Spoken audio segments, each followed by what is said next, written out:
पांडव तथा धृतराष्ट्र के पुत्र दोनों ही एक वंश से संबंधित हैं, किंतु यहाँ पर धृतराष्ट्र के वाक्य से उसके मनोभाव प्रकट होते हैं।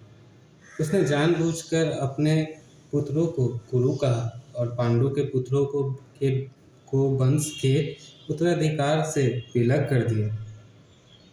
इस तरह पांडु के पुत्रों अर्थात अपने भतीजों के साथ धृतराष्ट्र की विशिष्ट मनस्थिति समझी जा सकती है।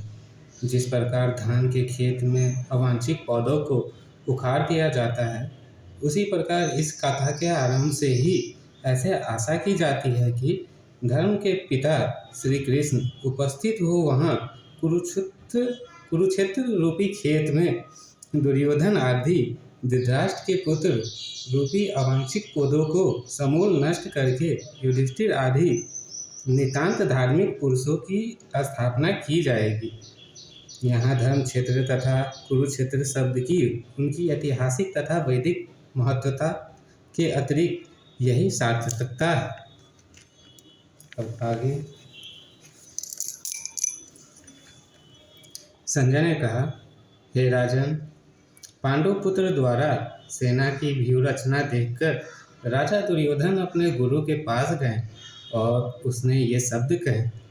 तात्पर्य पहले मैं इसका मतलब समझाता हूँ। संजय ने कहा, हे राजन धृतराष्ट्र को पांडु पुत्र द्वारा सेना की व्यूहरचना देखकर दुर्योधन अपने गुरु के पास गया, उसने ये शब्द कहे, मतलब वो द्रोणाचार्य के पास जा करके उसने ये कहा। अब इन्होंने उसका मतलब तात्पर्य, धृतराष्ट्र जन्म से अंधा था, दुर्भाग्यवश वो आध्यात्मिक दृष्टि से भी वंचित था।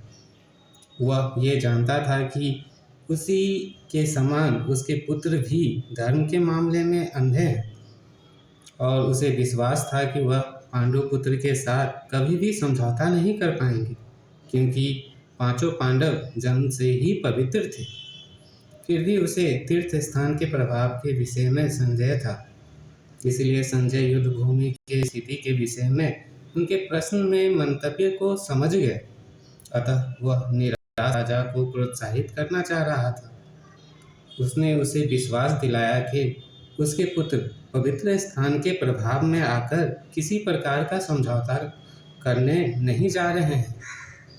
उसने राजा को बताया कि उसका पुत्र दुर्योधन पांडवों की सेना को देखकर तुरंत अपने सेनापति द्रोणाचार्य को वास्तविक स्थिति से अवगत कराने गए